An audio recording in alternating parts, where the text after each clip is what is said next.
All right, so here we are. You made it. Week number 2, Road to the Pros. We are back. So 1 week is in the books, and I'm documenting my progress in the 2023 competitive season. And I'm excited. You're excited. Let's go ahead and kind of get right into this thing. So I want to talk about some practical things about this week, and then I want to move right into some more kind of overall, overarching theme type of stuff that I actually think might be the biggest takeaway for you all on this Road to the Pros episode. Like, obviously, a lot of this is about, or all of this is about, my journey over the 2023 season. But I really want this to be things that you guys can use. I really want this to be, things that you guys can practically start to implement into your training and your nutrition, your cardio, whatever, to help you get to the physique that you want, whether it's, big, huge, and strong, or, lean, svelte, and sexy. Like, whatever you're going for, man, like, I want to be able to help you kind of get there. So practically speaking, it was pretty easy. It was extremely easy. This last week was very, very, very easy, and it kind of should be that way. Like, it absolutely should be that way. And I'm going to talk more about this here in a couple of minutes when we get to the main takeaway of this week number 2, Road to the Pros. But I didn't even track this last week. I did not track my macros this first week of the journey. I had intended to do it in the beginning, but then all of a sudden, like kids and wives, and all these things start showing up on my doorstep. Like, man, I ain't got time for this. Like, I don't have the 3.5 minutes that it requires to track macros, because I'd much rather scroll on Twitter, or I'd much rather do whatever as I'm resting and I'm just trying to not think about work, not think about training, not think about whatever. And I just didn't do it. I just, the week was going on. I didn't do it. And then I also noticed, like, hey, I'm making progress. Like, I'm moving forward, I'm moving closer to my goals and kind of hitting the marks that we want to hit each week, which I'll talk more about that here in a second too. But I was like, I'm not going to track this week. I'm paying attention to my training, of course, my weight training. I'm paying attention to my steps, which I think is a huge addition that I've made in the last couple of years to my training, which I'll probably talk more about that. Maybe not more right now or today. I'll probably wait and talk more about that in a future Road to the Pros episode. But that's been huge. That's been key, kind of keeping track of that and making sure I maintain some level of activity, some kind of minimum level of activity has made, getting leaner a lot easier, just a lot easier. And then just awareness, just overall awareness around the food that I'm eating. Like, I think most people are like this. I basically end up eating pretty much the same things from one day to the next. Now, I'm kind of OCD when it comes to it. Like, I'm kind of robotic when it comes to it. Like, I've had the same lunch almost every single day for, I'd say about 20 years at this point.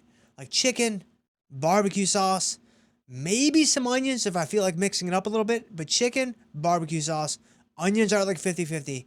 And then oatmeal, peanut butter, and blueberries. Like, I love it. I look forward to it every day. And so that's what I pretty much have for lunch all the time. And then breakfast is pretty much the same. Dinner can be, we tend to rotate the same, 3 or 4 dinners here at the Schultz household. And then, the bedtime snack. It's all pretty much the same stuff. So just some level of awareness can really go a long way in terms of getting you to where you want to go. And that's not really what I want to talk about today in terms of the main focus. But it was my kind of main focus in this first week. So I started at 206.6. I'm now down to 205.2. The way I've always tracked my weight loss is I take the lowest weigh-in of the week, and that is my current week, which just helps a ton psychologically. I don't feel pressure to lose weight every single day, which is not realistic, and so it's good to kind of remove those pressures from weight loss and getting leaner just in general. And so I'm just shooting for a new low each week. Like, that's kind of the way that I like to do it. I'm probably gonna look at some averages and stuff like that this time around too, and I'm actually gonna do some fun things with comparing my progress to where I was in 2017 or 2019.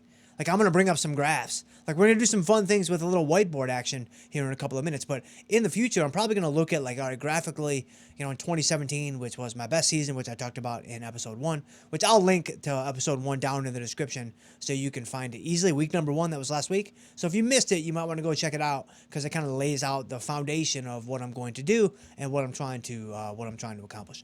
So went down to 205.2, so 1.4. I feel really good about that. If I average 1.4, I'd say if I average somewhere between 1.4 and 2, a week for these first 8 to 10 weeks, I'll be in really, really good shape come time March, April. And that's kind of what I'm trying to do, is put myself in a really good spot come time March and April. So right now, it's very, very simple. We're not getting fancy. There's no frills. There's no fluff. I'm just putting my head down. And just trying to lose, a pound and a half to 2 pounds a week. That's it. That's all I got to do. I don't have to think about, glycogen depletion. I don't have to think about, carb cycling per se. I don't have to think about, the angle of my torso on my side chest. Like I don't have to think about any of that. All I need to think about right now is cutting a little bit of fluff from the frame, 1.5 to 2 pounds a week. That's it. And so I really think that that's another big takeaway that you guys can take, and apply to your own training. It's just, go slow, go for the consistent results over time. It's going to serve you much, much better when it comes to what you're going for.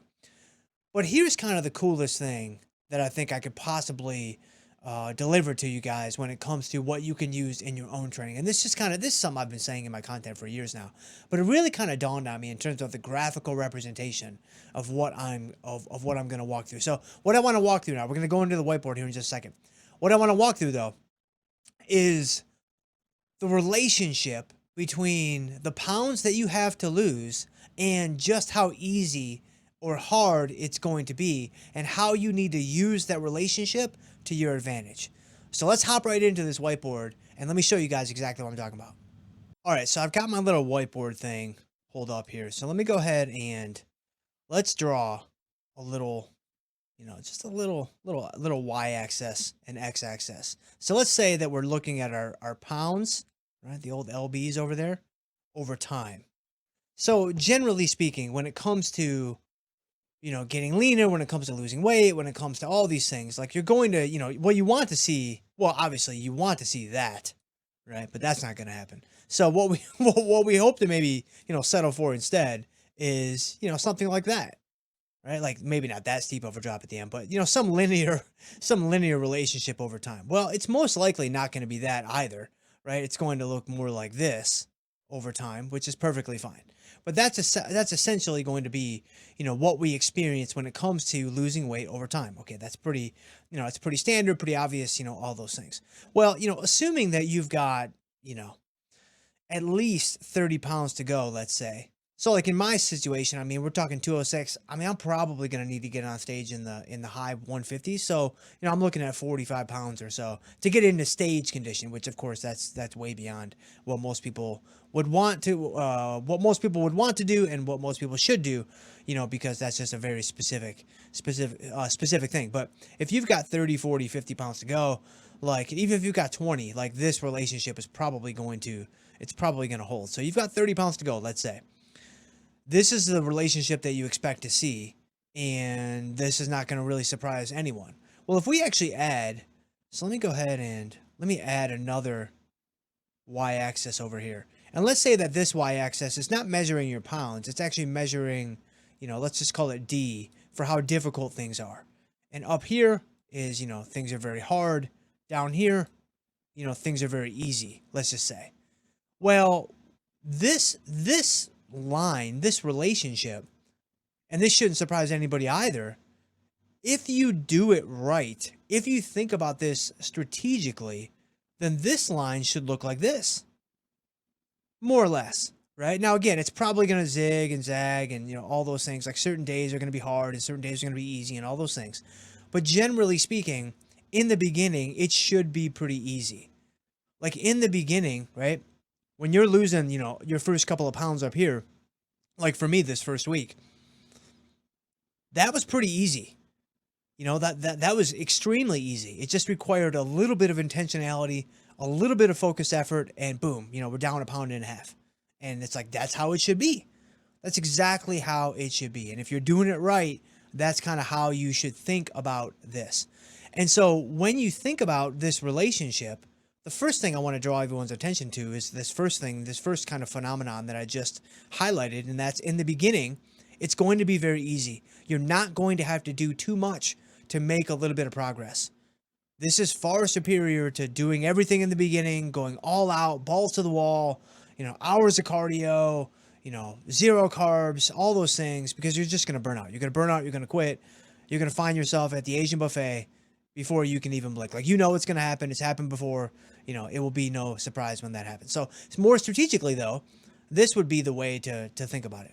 Well, that's the first thing that I want to draw everyone's attention to. Well, the second thing I want to draw everyone's attention to, which is pretty obvious, is at some point, right, that's supposed to be a vertical line, but at some point, these things are going to cross over, right? At some point, it's not going to be easy anymore. And of course, there's a scaling factor. It's getting harder as you go and all those things.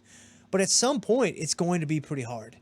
Like at some point, for you to continue to lose a little bit, so like right here, you're actually in a situation where it's going to be quite difficult, right? It's going to be a little bit more on the hard side of things for you to continue to progress, for you to continue to get to where you want to go. Now, because I've done this, so many times, I don't know what it's going to feel like to be in the low 160s or the high 150s. I mean, I haven't been there since, I'm going to say, 7th or 8th grade. So that's going to be surprising. But I do know what it's like in general as you get leaner and as you get to really, really lean levels. Like, and that would be for me, mid 170s, low 170s, high 160s. I do know what that feels like. And it is quite difficult to get to that next level that's, 2 pounds lighter, 3 pounds lighter, whatever. But here's what's really interesting about the whole relationship is on both sides of this vertical line, right? On this side, your motivation, MOT, can be sky high. On this side, if you think about this the right way, and if you frame it the right way, your motivation can be sky high. Now, why is that? Well, because you're not looking that much different. You might start to look a little bit different right away because, your water levels go down immediately. You may start to feel a little bit tighter. You probably will feel a little bit tighter in your clothes. And so those things are going to have immediate impacts. But the reality is, if you're doing progress pictures or just looking at yourself in the mirror or whatever, you're not going to see huge changes in the first couple of weeks, even the first month, even the first 6 or 7 weeks, most likely. You may start to see a little bit, but it's not going to be that drastic. However, your motivation should still be sky high because it's just not going to be that hard. It's just not going to be that challenging at all. And as long as you just keep your eye on the ball, you're going to be fine. As long as you just keep hitting singles, as long as you just keep going for singles and doubles, you're going to be perfectly fine. So for that reason alone, I think your motivation should be very, very high. Okay, so what about on the other side of this vertical line here? Well, over here, I think your motivation here should also be sky high. In fact, even given how hard it's going to be, it might even be higher. And I'm saying this from personal experience. It is a really, really, really cool phenomenon, experience to go through when every pound or two that you lose, you begin to look almost completely different. When you get to such a level of leanness, and again, you don't have to get bodybuilding lean to experience this. Like if you're just getting, beach lean, if you're just getting summer lean, like if you're taking it seriously and you're taking your physique to a pretty lean level, we're not talking about bodybuilding conditions necessarily. That's not a requirement to experience what I'm talking about. Yes, the leaner you get, the more you'll tap into this, but I still think that you can, tap into this in a pretty significant way at, levels of body fat that are, significantly higher than what a bodybuilder might be going for on stage. So even if you are just a regular person that, takes their fitness and their physique very seriously, this is still going to apply to you. Well, on this side of the red line, I think your motivation can be sky high because yes, it's very hard and yes, it's very difficult, but first of all, you're going to get tremendous satisfaction in overcoming those difficulties, in overcoming those hardships, and continuing to push the ball forward. So that's really cool, just in its own right. But then number two, again, speaking from experience, you are going to start to see, elements of your physique that had been hidden maybe your whole life if you've never been lean like this. And, as I talked about in week 1, and many of you guys know, I was picked on as a kid. I was really big. I was really fat, as a young person. So when I first got really lean for the very first time in my life, which was really 2017, I started to see, areas of my physique I'd never, ever seen before, like ever in my whole life. And I was like, wow, this is crazy. And so when you start to like tap into that, it's just a really cool thing, man. And it's just an unbelievable experience to go through. And to be like, wow, like I did that. Like, man, like I did all the work. Like I put in all the effort. Like, I'm the one that was able to, kind of, push through when I didn't want to push through. And I'm the one that was able to do all these things. And it's just such a cool, you can take a tremendous amount of pride in your work when it comes to this. And, there's so many, non-physical things from, the emotional element, the mental element, the confidence element. There's so many other things I'll probably talk about later on too that are just really, really cool. And so this relationship between pounds going down and the ease or difficulty of the whole progress of the whole process, I think is just really cool. And I think this is something that could really benefit you greatly if you kind of tapped into this and began to think about your training and your ticket to Shredsville. Start thinking about it in this way, and I think it's going to really, really help you. So hopefully that helps a little bit, kind of looking at, the relationship between the pounds that you have to lose and just how easy or hard it's going to be. Like, it just kind of dawned on me a couple of days ago, maybe a week ago, as I was out on one of my walks, honestly, just to kind of keep those steps up a little bit. I was thinking about kind of the way those two curves intersected at some point, but even more so, the relationship in the beginning and the relationship at the end. And I was like, man, this is just something that I think a lot of people miss. This is just something that I think that people are so eager and they're anxious to get in really good shape and all those kinds of things. And that's great. Like, I think that's great. You don't want to lose that. You're going to want to maintain that eagerness, and you're going to need to tap into some of that excitement, on day, 80 when it's really hard, not on day, 1, 2, or even 8 when it's still pretty easy. But on day 70, 80, 90 when it's just a drag and it's a chore and it feels like work, like, you're going to need some of that excitement. So I'm not saying to extinguish that at all. But if we start thinking about and recognizing the simple fact that, man, right now, like, it's very easy for me to make, good progress. Like, sure, I could make more progress and faster progress if I made it harder on myself, or if you made it harder on yourself. But you don't want to forget, man, for every gimme, there's a gotcha. And that gotcha there is really significant because, again, remember the relationship, right? Later on, at some point, they're going to cross over.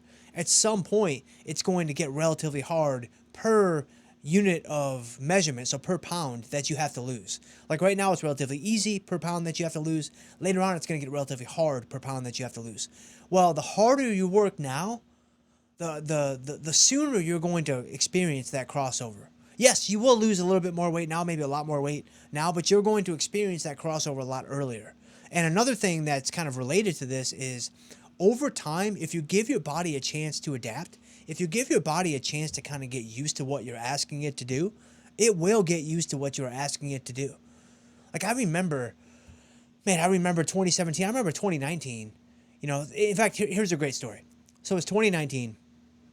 It's like the end of October, or like the very beginning of November. It's actually the end of October, the very end of October, right before Halloween. And the show that I was gonna do was in like the third week of November. It was like November 22nd or November 23rd. And I was realizing, like, all right, I'm a few weeks away. I'm starting to look pretty decent. Like, I feel good about where I'm at, but I'm a little bit behind. I'm a little bit behind where I wanted to be at this point. So what I need to do is I really need to step it up. I really need to push the gas down on to the floorboard to the best of my ability. Now, keep in mind, at that point, I had already been like 8 or 9 months into prep. And so I was already used to low calorie. I was already used to training really hard. I was already used to lots of cardio. I was used to all those things. Well, what I decided to do, this was my grand master plan that I guess sort of worked, but also kind of sort of didn't. I found some of Lyle McDonald's stuff. And Lyle McDonald, he's kind of a very, divisive figure in the world of bodybuilding and, physique sports and things like that. But anyway, I found Lyle McDonald and his rapid fat loss protocol. One of his things was, he's like, hey, if you've got to, lose a lot of fat really quickly, which I think is a terrible idea to begin with. But again, keep in mind, I've only got a couple weeks to go. He's like, hey, if you've got to lose a lot of body fat really quickly, here's my rapid fat loss protocol. And it's actually pretty simple. You basically just do a modified fast. I think it's called, what is it called? A protein sparring modified fast. So you basically just eat protein. Like, you only eat a little bit of fat so that, like, you still have some testosterone in your system, but basically no carbohydrates and just unbelievable amounts of protein, like 350 grams a day. And then, like, just a tiny little fat, like tiny little bit of fat, like cut your almonds in half and have, like, 2 slivers or whatever. But at this point, I was like, man, I really want to push the envelope. I want to see just how far I can take my body. Like, let's do it. Let's go. I'm ready. So Autumn had taken the kids to Florida. We live in Florida now, but at the time we were in Chicago. So she had taken the kids to Florida, and I was going to be home for like a week by myself, or maybe even like a week and a half.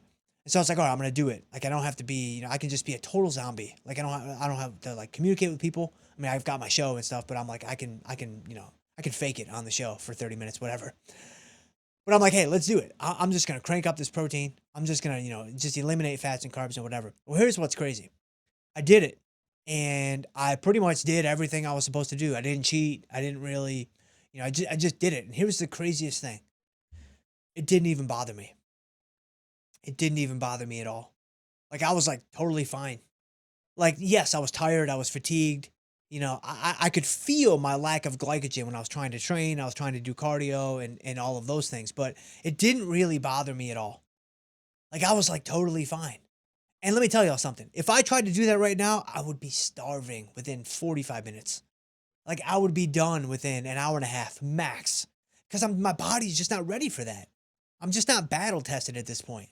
I don't have the calluses built up, on my, by my body in terms of my mind and my emotional, resiliency and all those things. And so, you can build up to these things. So, by pulling in the hard stuff too early, I feel like you do yourself a great disservice and you make it a lot harder than it needs to be. So anyway, I hope that helps you guys a little bit and gives you guys kind of a new way of thinking about, your, gives you guys a new way of thinking about your training and all those things. But that's pretty much it for week 2. Not too much to update on. I know I really haven't gotten into like the specifics of what I'm doing training and cardio wise, but I kind of wanted to hit on some of the more overarching themes. But let me know down in the comments. Like, if there's something specific you want to know, that you have a question you want me to answer in the comments, I'd be happy to do that. Or if you have something you want me to cover in these videos, like, I would love to know that. Like, it would really help me to kind of frame my content a little bit more effectively. But that's it. Week 1 is in the books. Week 2 is now underway. I'm already off to a pretty decent start because it's Sunday when I'm shooting this, and my weeks always begin on Saturday. So this is day number 2 of week number 2. And we're off to a good start. Like, everything's pretty much going, as planned. And so that's it. That's week 2. Road to the Pros is underway. So I will see you guys next week.